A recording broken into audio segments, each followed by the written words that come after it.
ലോകകപ്പൊക്കെ വരുമ്പോൾ നമ്മളൊന്ന് കണ്ടിരിക്കുമല്ലോ ഇതൊക്കെ. അദ്ദേഹത്തിന്റെ കളി നമുക്കും ഇഷ്ടമാണ്. പക്ഷേ അദ്ദേഹത്തിന്റെ അമ്മ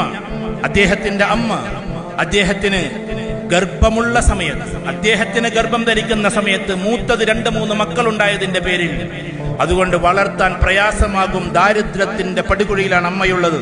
അതുകൊണ്ട് ഈ മകനെ കൊല്ലണമെന്ന് തീരുമാനിച്ചു, അഥവാ അബോർഷൻ ചെയ്യണമെന്ന് തീരുമാനിച്ചു. അങ്ങനെ അബോർഷൻ ചെയ്യണമെന്ന് തീരുമാനിച്ചെങ്കിലും അമ്മ മനസ്സുണർന്നതിന്റെ പേരിൽ അത് ഒഴിവാക്കി. അബോർഷൻ ചെയ്തില്ല. ആ കുട്ടി പിന്നെ ജന്മമെടുത്തു. ആ കുട്ടി വികൃതിക്കാരനായിരുന്നു.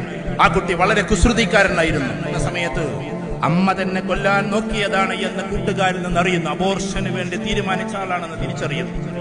അങ്ങനെ തന്നെ പഠിപ്പിക്കുന്ന അധ്യാപകന് നേരെ കസേര ഉയർത്തിയ ഒരു ചിത്രമുണ്ട് ആ പാവം കുട്ടിക്ക്.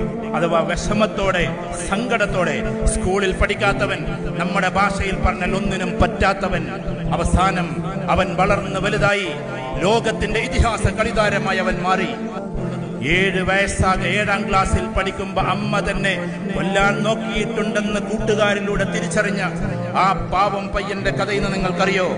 ലോകകപ്പിൽ കളിക്കുന്ന സമയത്തും അമ്മയൊന്ന് ഫോൺ വിളിച്ചാൽ ആ സമയത്ത് അമ്മയെ കാണാൻ വേണ്ടിയിട്ട് ഫ്ലൈറ്റ് എടുത്തു വരുന്ന കളിക്കാരന്റെ പേരാണ് ദ ഗ്രേറ്റ് റൊണാൾഡോ എന്ന് നമ്മൾ പഠിക്കേണ്ടതുണ്ട്.